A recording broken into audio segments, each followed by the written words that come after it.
Hola, buenos días, buenas tardes a todos. Vamos a dar el inicio de la séptima sesión del Día Mundial del Pulmón Crítico y durante los próximos minutos vamos a hablar de los nuevos protocolos para la sedación en la era de COVID-19. Durante estos meses hemos tenido que atender a un número muy elevado de pacientes en ventilación mecánica que han requerido sedación y analgesia profunda en situaciones de recursos muy limitados y nos hemos encontrado en situaciones de desabastecimiento de fármacos. Ello ha hecho que buscáramos estrategias para intentar reducir los días de ventilación mecánica en pacientes con una estancia muy prolongada y no solo por problemas de fármacos, sino por la relación entre el uso de la sedación y la aparición del síndrome post-UCI. Por ello se requiere valorar y establecer estrategias adecuadas de sedoanalgesia en estos pacientes, buscando innovación. Y para hablar de todo ello vamos a disponer de tres excelentes charlas con tres speakers internacionales que nos van a hacer una presentación relacionada con estos temas. El primero de ellos, el doctor David Chumelo. Él es director de Anestesia and Intensive Care en el Hospital de San Paolo en Milán, Italia, y él nos va a hablar del weaning, el periodo de weaning, la extubación en los pacientes COVID-19. La segunda speaker es la doctora Francesca Rugolotta. She is a consultant in critical care and anesthesia in Imperial College London, and she is the chair of Es EWIN. consultora en cribado crítico y anestesia del Imperial College de Londres. He will speak about Y ella technology va a hablar acerca focus on the use of de tecnología y el enfoque sedative agents, and there are different among sedative con agents agentes sedativos to y be los agentes sedativos sedative drugs and muscular relaxant were y limited. los relajantes musculares. And she will present her protocol of sedation. Y va a presentar su protocolo de sedación.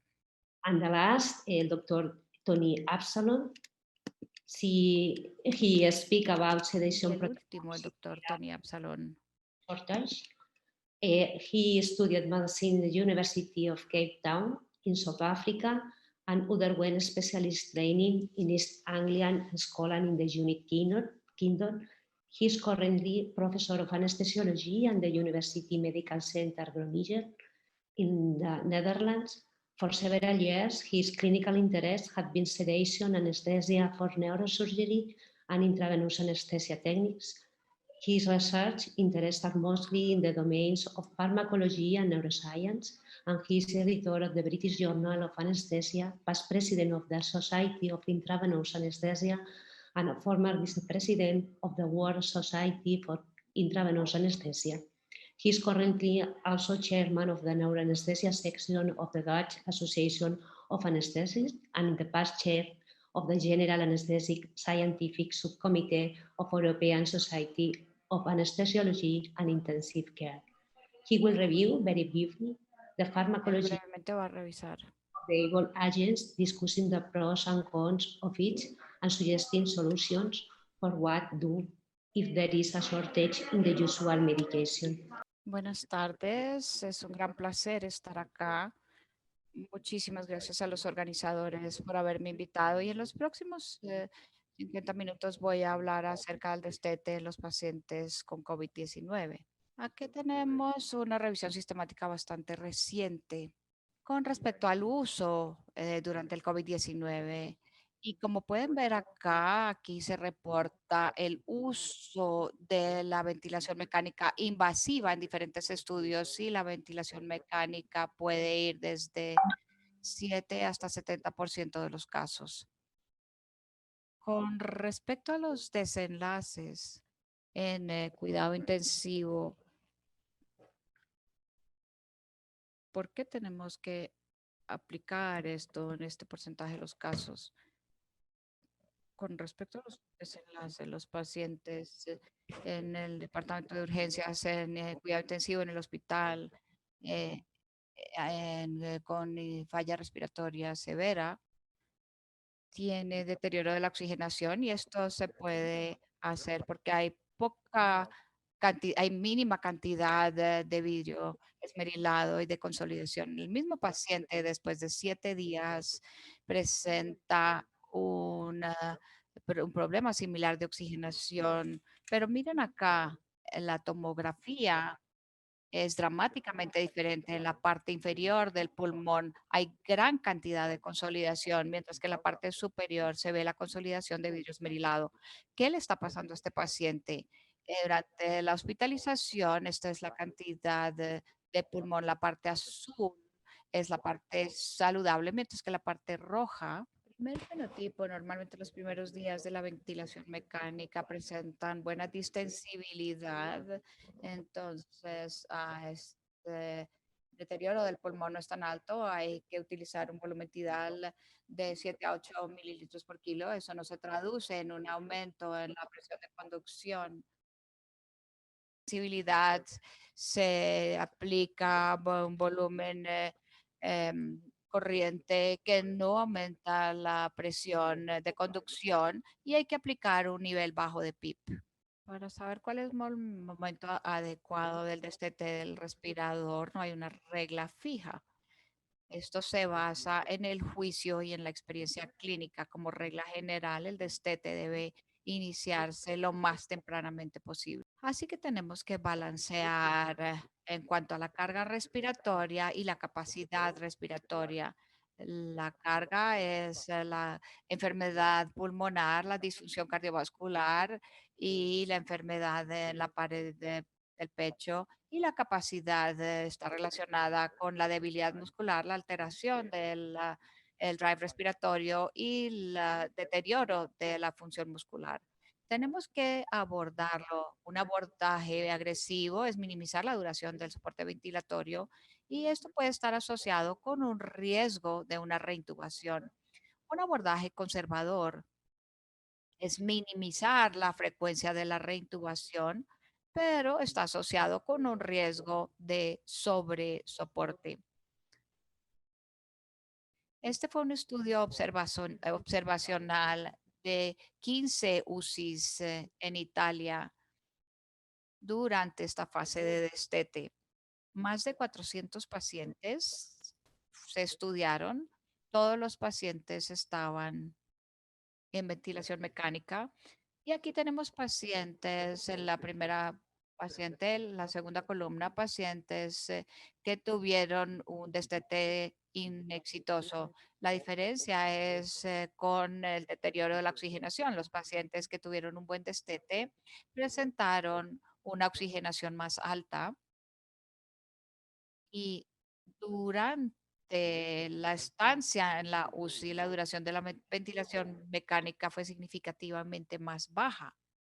Comparada con traqueostomía, un número menor de pacientes tuvieron una liberación exitosa de la ventilación. Una posible mejoría del destete podría ser realizar una traqueostomía más temprana.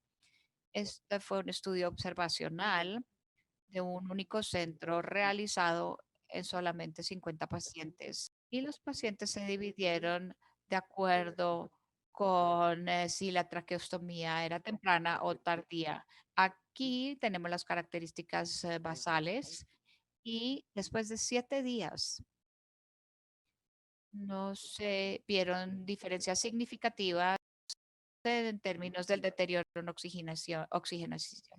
Pero aquí a los 7 días de la ventilación mecánica, los pacientes que tuvieron una traqueotomía temprana, 9 días comparado con una traqueotomía tardía realizada no después de 9 días, el promedio fue de 13 días, presentaron cantidades más bajas de PIP. Y aquí tenemos lo que sucedió en cuanto a la posible liberación de la ventilación mecánica. Los pacientes que tuvieron una traqueotomía temprana tuvieron una cantidad menor de ventilación mecánica comparado con los de la traqueotomía tardía. Así que este es un criterio clínico posible para utilizar en pacientes que tienen ventilación mecánica invasiva con COVID-19. Y esto es importante, tener una idea con respecto a la cantidad de enfermedad y pacientes que podrían tener oxigenación adecuada con una cantidad de PIB más baja. Estos pacientes tienen que tener un sistema cardiovascular estable, eh, musculatura adecuada, ventilación alveolar adecuada, no deben tener hipocapnia ni hipercapnia y no deben tener fiebre y un buen nivel en la escala de Glasgow. ¿Qué es lo que tenemos que buscar? Por ecografía, tenemos que mirar la expulsión del diafragma y la fracción de engrosamiento durante la inspiración. Aquí tenemos los índices de la función diafragmática durante el destete del soporte ventilatorio mecánico. Si la excursión diafragmática aumenta la falla de la respiración espontánea, también que hay que evaluar el grosor, debe estar por encima de 30 a 35%. Entonces tenemos que mirar la excursión en el lado derecho y el lado izquierdo del diafragma. Con ultrasonografía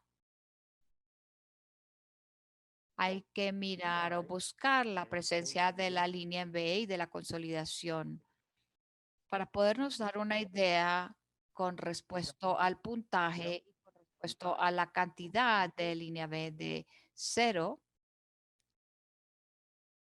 pulmón sin línea B, un punto, presencia de pérdida moderada de agregación, 2 puntos de pérdida severa de aireación y 3 puntos pérdida completa de aireación. Si el puntaje está por encima de 17, se aumenta la probabilidad de la falla de la extubación.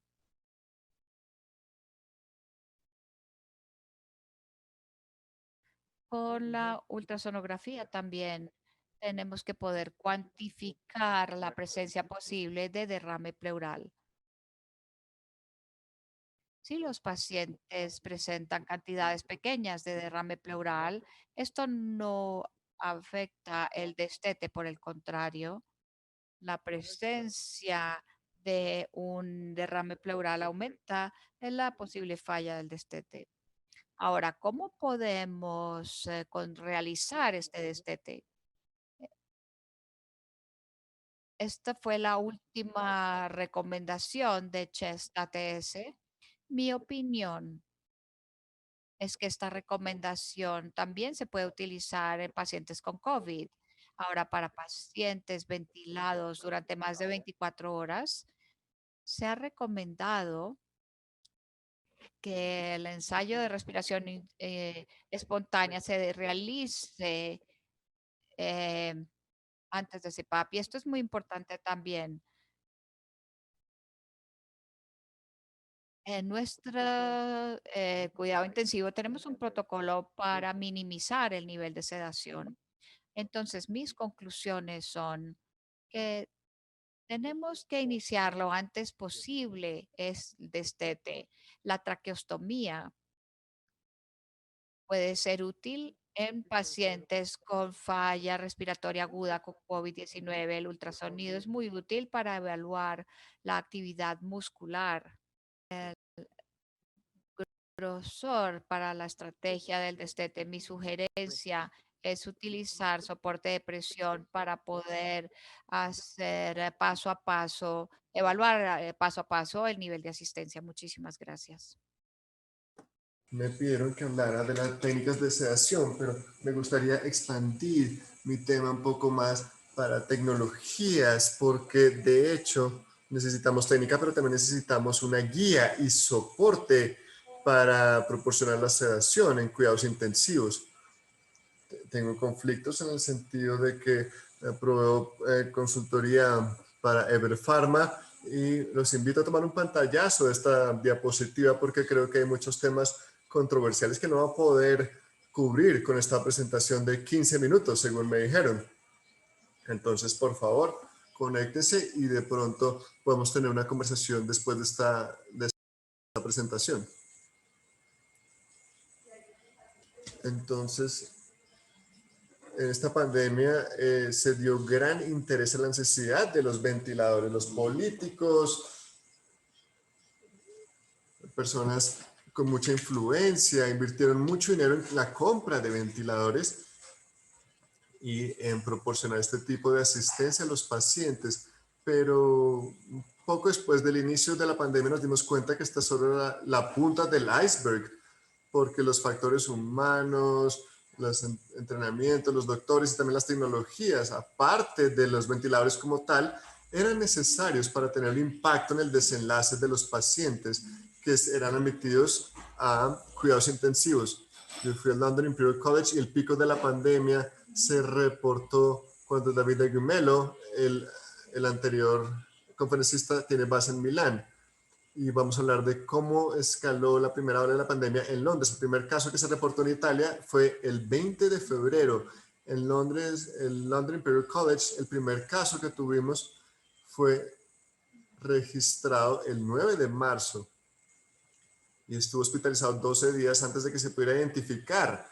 Entonces yo creo que el tiempo de la pandemia no fue tan distinto, aunque en nuestro país inició la cuarentena el 24 de marzo. Entonces pueden ver en esta escala el 17 de marzo, que fue antes de la cuarentena, hasta mediados de mayo, tuvimos este pico muy pronunciado. Esto es alrededor de 300 casos por día y los datos vienen de la red de cuidado crítico de Northwest London. En ese entonces, los gerentes sugirieron que un intensivista tenía que proporcionar atención hasta a 60 pacientes.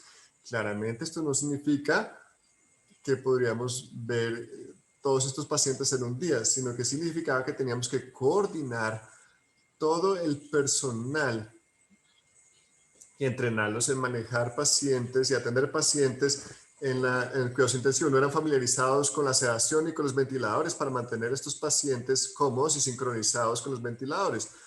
Nos dimos cuenta que la presión y la necesidad de las camas en la UCI era tan alta alrededor del mundo que estábamos teniendo problemas para obtener suministros de medicamentos, así como equipos, bombas de infusiones, métodos para proporcionar de manera segura estos medicamentos a la cabecera del paciente. Entonces hubo unas guías y el propósito de estas guías era el hecho de que teníamos que utilizar nuevos métodos y combinar anestésicos. Entonces teníamos un abordaje más de anestesiología. En vez del abordaje típico, teníamos que utilizar medicamentos alternos. Tuvimos que suspender la infusión a veces y utilizar bolos, y tenemos que utilizar vías alternativas. Esto era bastante interesante porque pueden recordar que al principio teníamos que utilizar ventiladores en el campo quirúrgico en vez de ventiladores de la UCI para nuestros pacientes, y en esos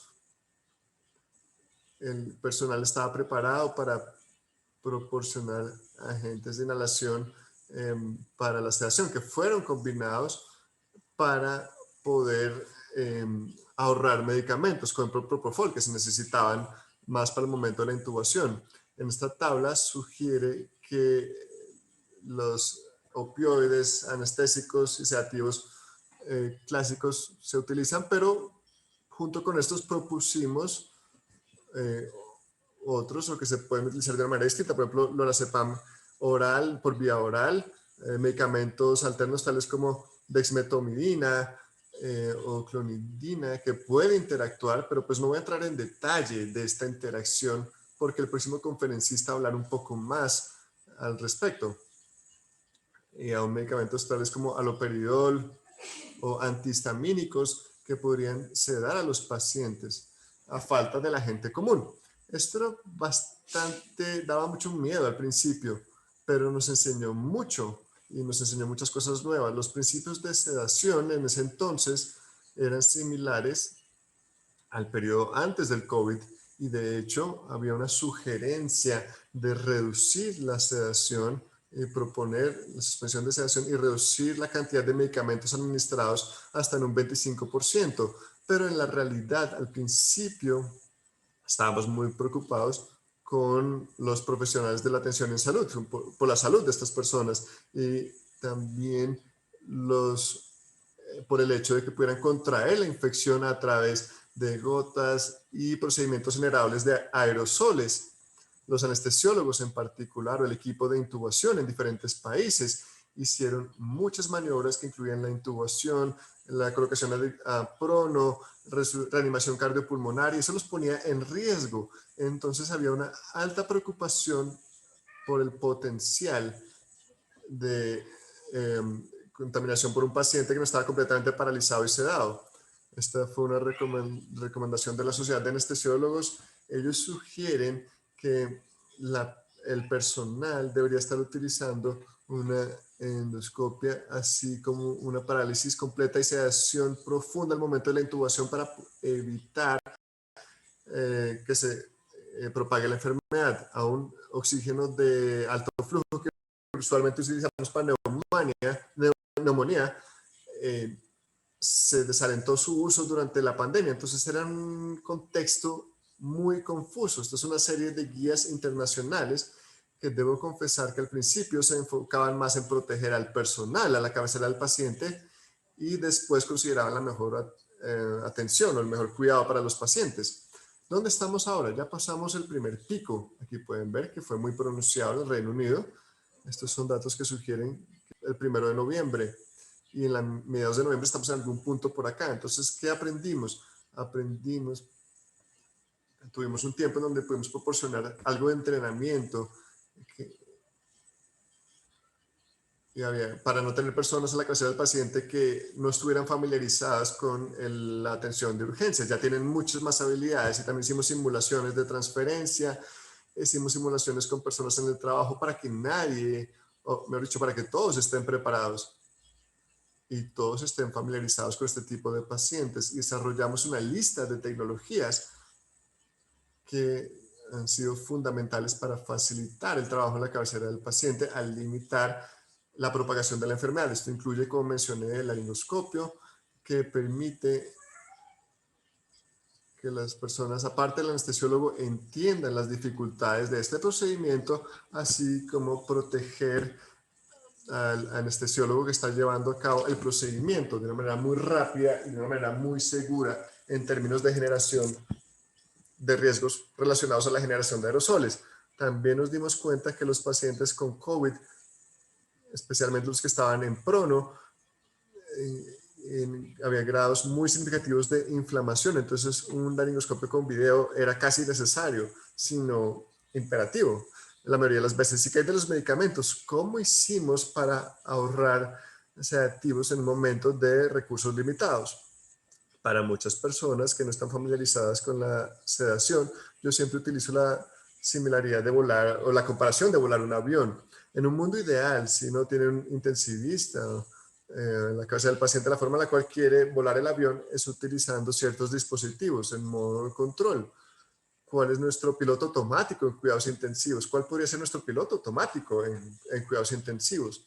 Y al traer la máquina, los ventiladores que utilizamos en el ámbito quirúrgico, traemos cierta tecnología que usualmente no consideramos en cuidados intensivos. Esto incluye la entropía de la máquina. Este es un dispositivo que utiliza una combinación de electroencefalografía y electromiografía para determinar el valor único, un valor único que puede sugerir el nivel de sedación proporcionado por el medicamento que administré.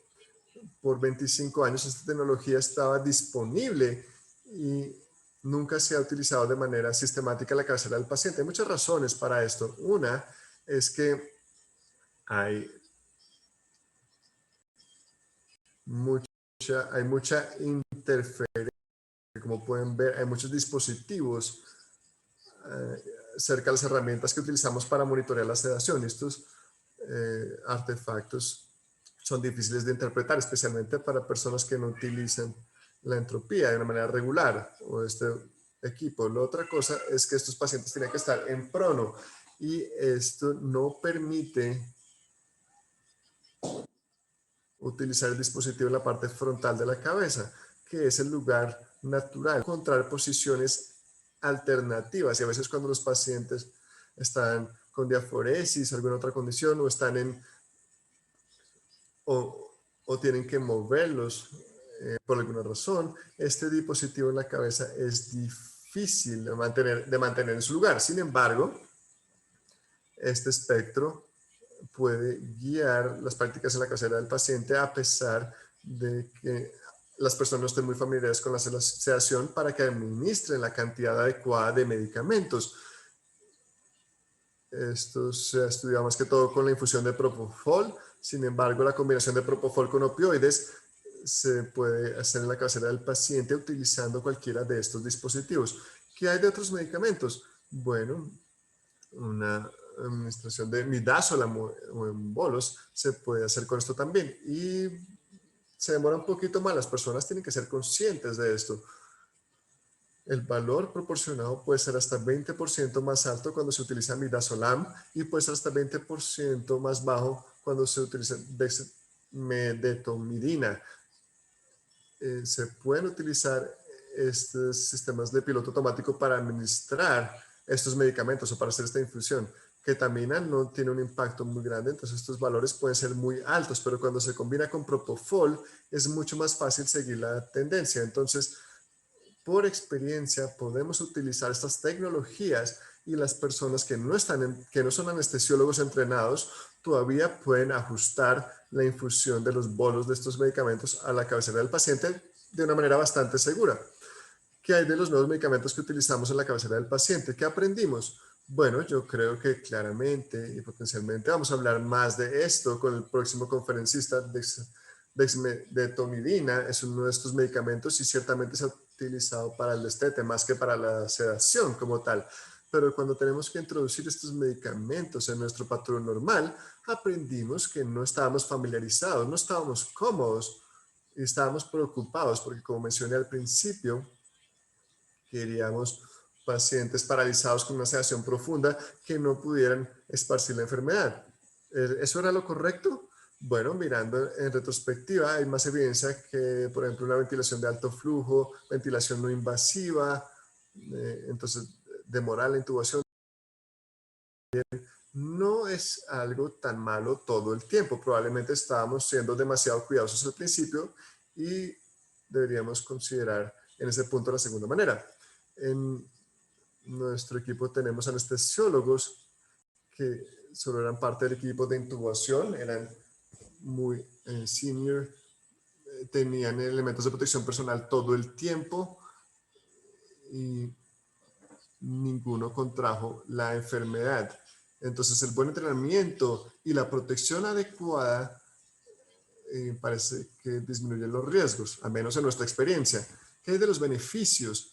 Por ejemplo, para estos medicamentos hay una evidencia nueva que sugiere que los pacientes hipóxicos se pueden beneficiar de respuesta inmunomoduladora. Puede que haya algún beneficio. Este es un estudio, un único estudio céntrico. Se puede ver cierto grado de beneficio y nos dimos cuenta que tenemos que hacer el destete temprano. Entonces, ¿cuál es la conclusión de este resumen de mi charla del día de hoy? Primero que todo, potencialmente si no tenemos anestesiólogos entrenados o no tenemos suficiente personal entrenado, todavía podemos utilizar la tecnología para ayudarnos a la cabecera del paciente, como el uso de piloto automático. Tenemos que entrenarlos y asegurarnos de que cuando el artefacto ingresa en el cuadro, no debemos sedar demasiado al paciente porque no hay necesidad actualmente. Por otro lado, los relajantes musculares se administran y el componente de electromiografía se pierde. Entonces los pacientes, aún si tienen una escala de entropía muy baja, pues van a estar despiertos. Entonces hay que tener cuidado con esto. Propofol con BIS, con BIS, debería monitorearse, pero hay que tener cuidado con las dosis altas de propofol porque el síndrome de propofol ha sido reportado y no es beneficioso utilizar un único medicamento en todo momento. La sedación profunda se recomienda mucho en la primera parte, se recomendó mucho en la primera parte de esta pandemia, puede que no sea necesaria, entonces hay que revisar la literatura y estamos reconsiderando la forma en la cual manejamos a los pacientes y el destete temprano es muy importante porque la tasa de intubación de estos pacientes en nuestra unidad ha sido mucho más alta de lo normal. Probablemente estos pacientes necesitan una traqueostomía, necesitan más tiempo o necesitan algún agente que los mantenga confortables sin la necesidad de hacer el destete demasiado rápido. Me gustaría concluir mi charla y muchísimas gracias y espero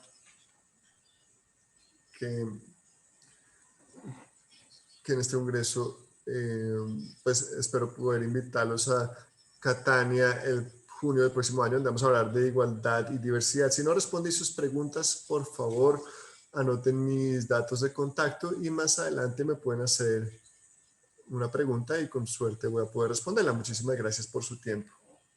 Tengo algunos conflictos de interés.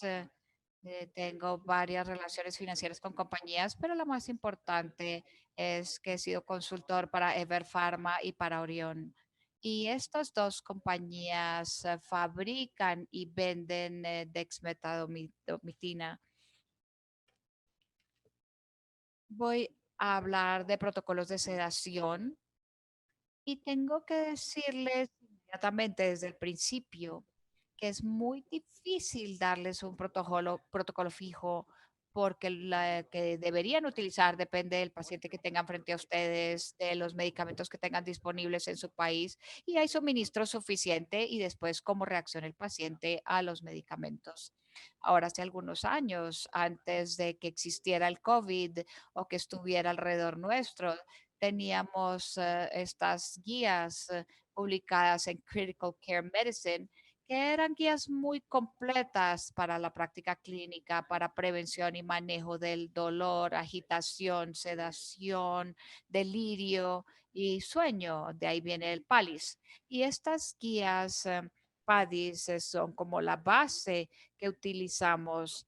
Y hubo un enfoque fuertísima sobre estas guías para la rehabilitación temprana, para ventilación, para destete de ventilación y esto se debía lograr primero con analgesia, tratando las causas de la agitación y del estrés.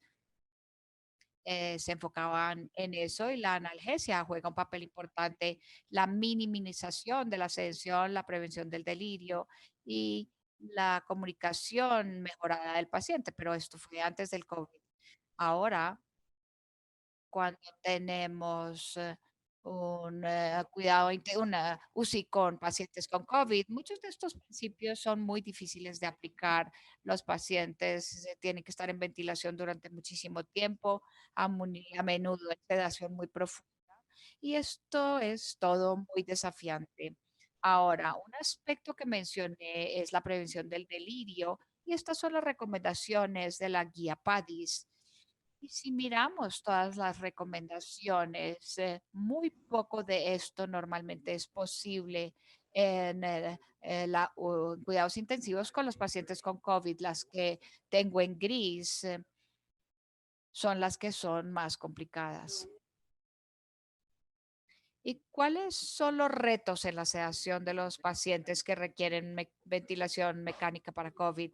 Lo podríamos dividir en grupos de factores. Uno son los factores relacionados con el paciente y todos estamos conscientes de que los pacientes necesitan altas dosis. Parecen volverse tolerantes a las drogas, a veces parece que necesitan dosis más altas porque a veces son pacientes más jóvenes. Hay evidencia de que la inflamación o la hiperinflamación que tienen estos pacientes también aumentan los requerimientos de sedación. Tienen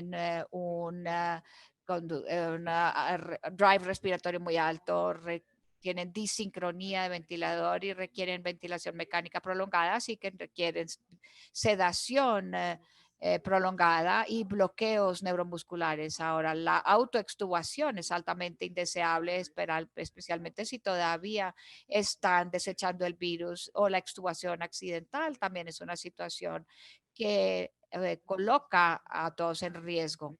Estos pacientes también tienen un muy alto riesgo de delirio también. ¿Cuáles son los factores de riesgo de delirio resumidos por esta declaración de consenso en 2015 en Critical Care Medicine? Y hay 9 factores que están asociados con la probabilidad aumentada de delirio, tal como una Apache score alta, la edad, etcétera. Pero también mencionado en este análisis estaba que hay un riesgo más bajo cuando se utiliza la dexmedetomidina para la sedación. Ahora, es muy interesante cuando miramos los datos que han surgido de grupos mirando los pacientes con COVID-19. Acá tenemos datos de los primeros 64 pacientes hospitalizados en cuidado intensivo en Estrasburgo. Y pueden ver que hubo una incidencia muy alta de agitación y de delirio, 65 a 70%.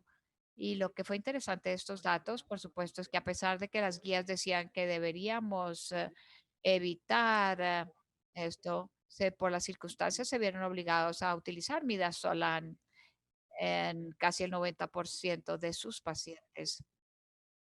Y esto fue a pesar de que muchos de sus pacientes no tenían estos factores de riesgo para delirium, no eran añosos, la edad promedio creo que era como de 59 años, no tenían demencia preexistente, no tenían cirugías previas, etcétera. Así que el delirio parece ser un problema particular, a lo mejor está relacionado se ha escrito bastante acerca de las consecuencias neurológicas del COVID y esto juega un papel seguramente también.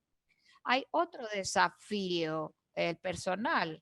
En mi hospital, antes del COVID, ya teníamos problemas con enfermeras en cuidado intensivos, porque había mucho estrés, algunas estaban enfermas después de COVID, empeoró, así que teníamos muchas enfermeras de otras partes del hospital que no necesariamente estaban acreditadas o que nunca habían trabajado en cuidados intensivos antes o trabajaban ahí hace mucho tiempo y estaban regresando, así que teníamos que ser flexibles con las reglas de cuántas enfermeras acreditadas recibir por paciente y algunas veces los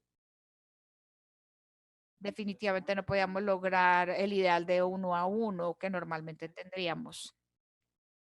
Esto también aplicó a los médicos.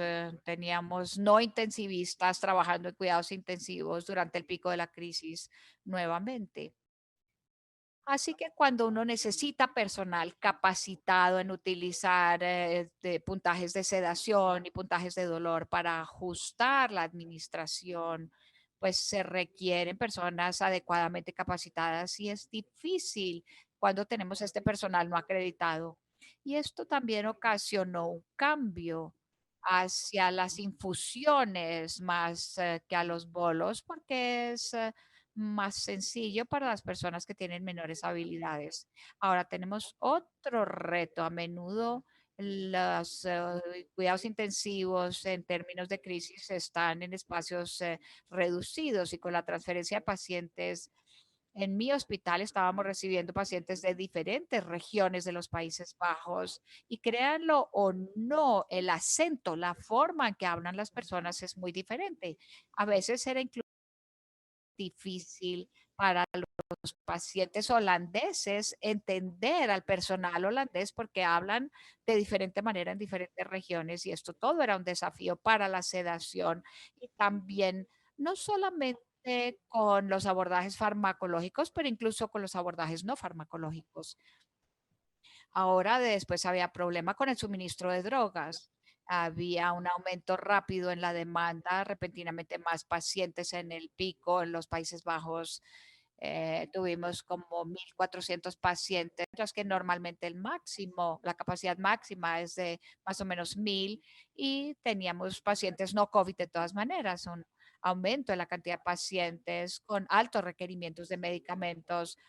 Los hospitales estaban llenándose de medicamentos y esto hizo que los medicamentos estuvieran menos disponibles para otros hospitales. En partes del mundo hubo reducciones en fabricación, restricciones en exportaciones y esto todo condujo a escaseces de medicamentos de diferentes drogas en diferentes partes del mundo, o sea, escasez en muchas partes del mundo. Estos son los antecedentes. Y ahora vamos a pasar a lo que vamos a recomendar. Y mucho de lo que voy a decir en las próximas diapositivas se basa en este artículo publicado recientemente. Está disponible en línea, no tiene copia física, pero su primer autor es Gerald Shank en medicina y cuidados intensivos y se enfoca en analgesia y sedación en pacientes con SDRA, pero considera temas relacionados con COVID y creo que también aplica a pacientes con COVID. Creo que los pacientes con COVID severo que requieren sedación, gran parte de los principios siguen aplicando. Tenemos que pensar en las causas de estrés y de agitación. Deberíamos utilizar o enfocar en usar, enfocarnos en medicamentos como opioides, si hay escosor, antihistamínicos, pero creo que este enfoque en la analgesia debería ser importante. Tenemos que utilizar medidas no farmacológicas en cuanto fuera posible en los confines de los elementos de protección personal, etcétera. Y hay que limitar las dosis de benzodiazepinas y de opiáceos, pero en muchos lugares las personas tenían solamente la opción de utilizar las benzodiazepinas. Y lo digo de los opiáceos diciendo que tenemos que enfocarnos en el dolor y dar opiáceos. Así que lo que estoy diciendo es como el doctor Dolittle diciendo que hay que dar menos y más al mismo tiempo, cosa que es importante. Bueno, en realidad alrededor del mundo las UCI se obligaron a utilizar benzodiazepinas. Y creo que un principio importante, por supuesto, es que los objetivos de la sedación deberían depender del estadio de la enfermedad en los pacientes individuales, donde las interrupciones diarias sean posibles con agentes de larga duración, se debería hacer. Y donde sea posible, el objetivo siempre debería ser la sedación ligera o no sedación. La gestión de sedación dije que debería depender de la fase de la enfermedad. Uno podría dividirlo en una fase temprana y la verdaderamente aguda, cuando hay falla respiratoria. Generalmente ahí es donde necesitan de sedación mucho más profunda. Debería haber calificación de la sedación. Aquí tenemos el puntaje RAS y normalmente en esa fase es que se requiere un bloqueo neuromuscular. De ahí en adelante, la sedación moderada aplicada, sino todo el tiempo reversada, cuando haya sincronía de ventilador o cuando haya incomodidad, a pesar del control óptimo del dolor. Y el doctor Kemela ya les habló de cómo optimizar los settings del ventilador, pero se debía inclinar por una sedación más ligera ahora en los destetes. Y para nosotros tomó muchísimo tiempo esta fase de desenganche o de destete del ventilador y deberíamos buscar ahí sedación mínima o nada de sedación. Y para el control del dolor, idealmente utilizar medicamentos que no afecten el drive respiratorio. Estas son las recomendaciones de Shank, que son muy similares a lo que aparece en las guías PADIS, pero en la primera diapositiva, en la primera línea, tenemos la analgesia, los opiáceos.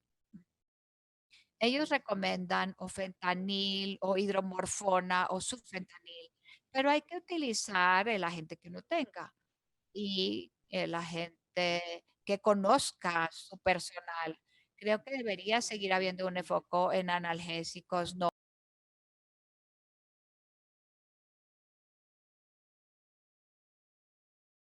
con la analgesia, si hay tolerancia o hiperanalgesia.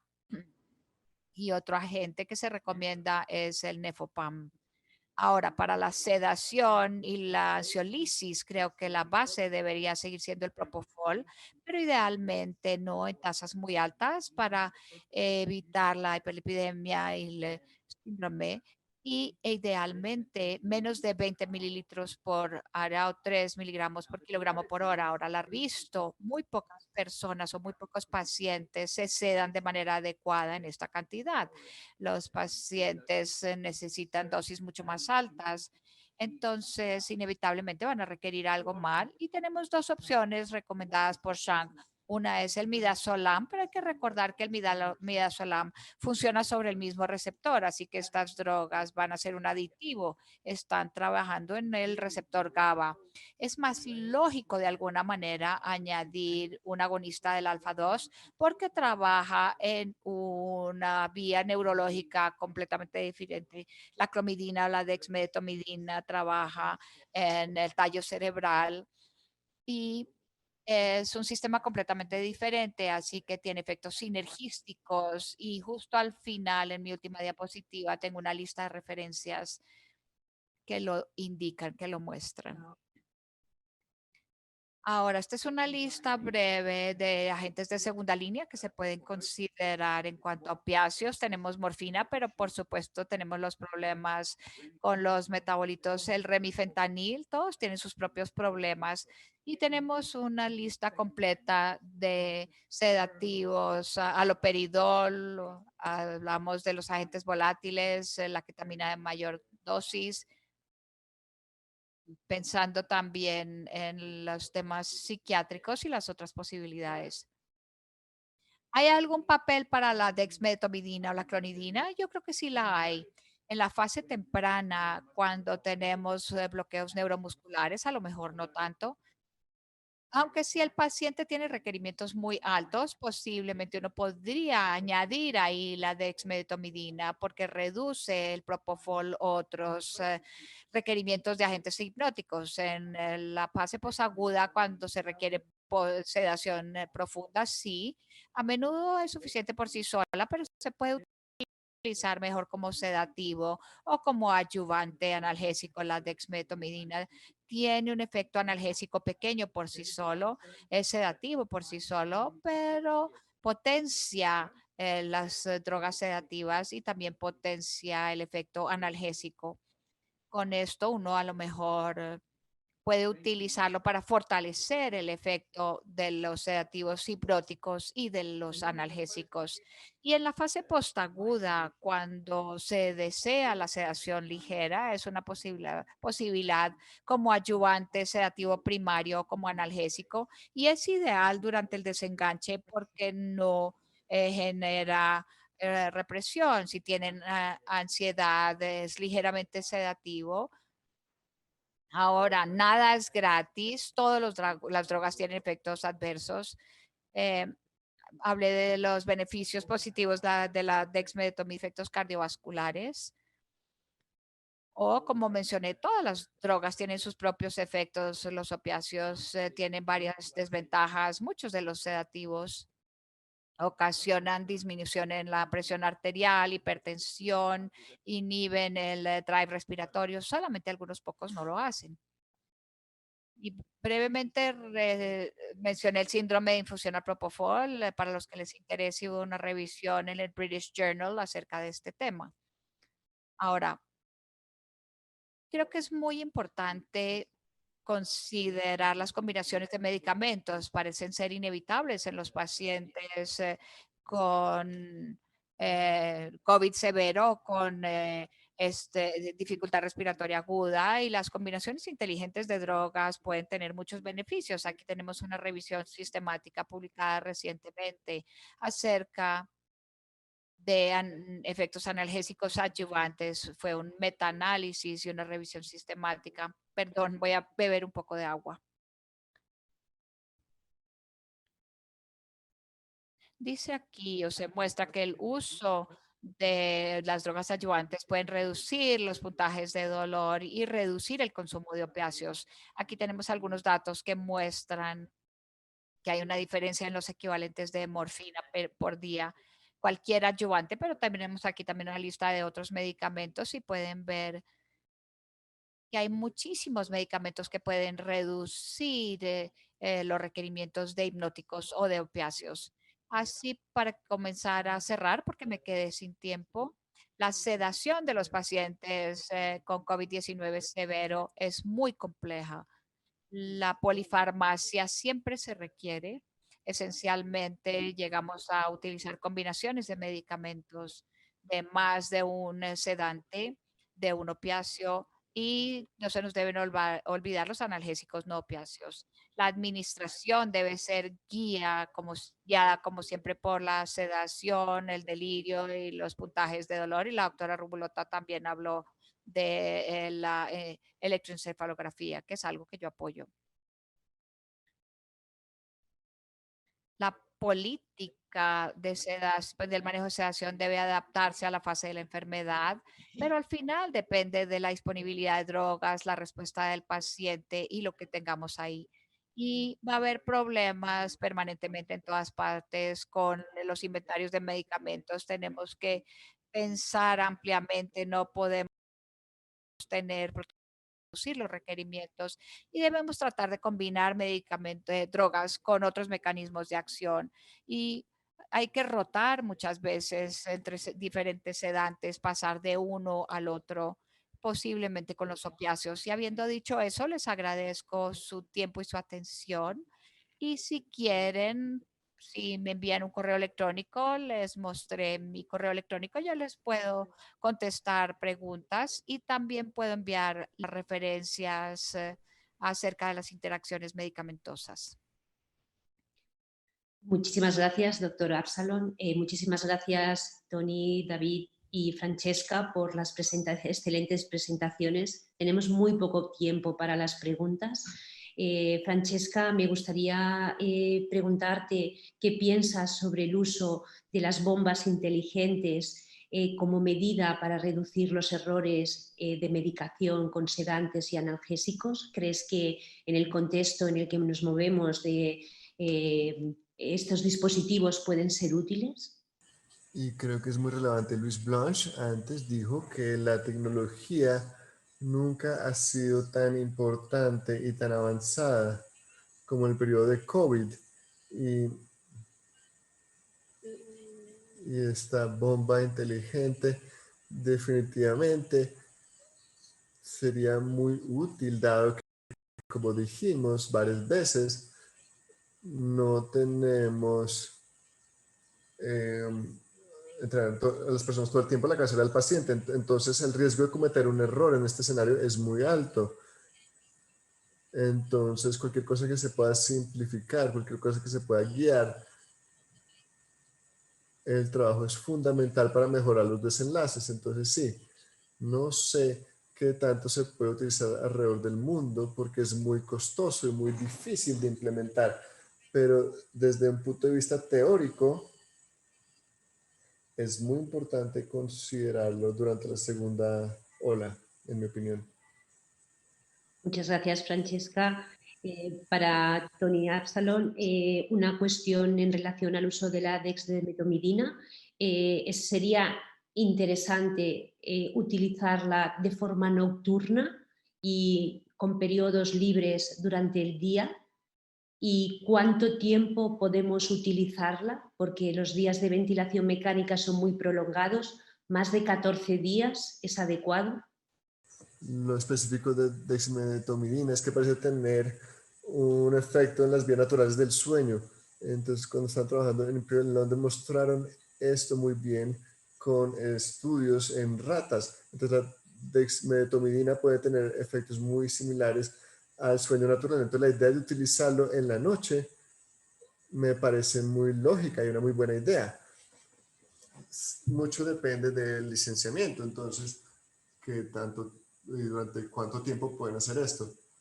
Yo creo que en los Estados Unidos solo tiene licencia para usarlo por 2 días, pero la licencia europea creo que no tiene ninguna restricción sobre cuánto tiempo se puede utilizar de manera continua. Y la dexmedetomidina no actúa tan rápido como propofol, se acumula un poco, entonces podemos administrar en la noche, suspenderla a lo largo del día y eso puede ayudar a que haya una depuración y no se queda tanto tiempo, no permanece tanto tiempo. Y sería una forma bastante lógica de hacerla, puede que los pacientes tengan un patrón más fisiológico. Muchísimas gracias. Creo que el doctor Chumelo no está presente. Ya no disponemos de más tiempo. Muchísimas gracias por la participación y muchas gracias a todos los que están escuchando las presentaciones. Buenas tardes.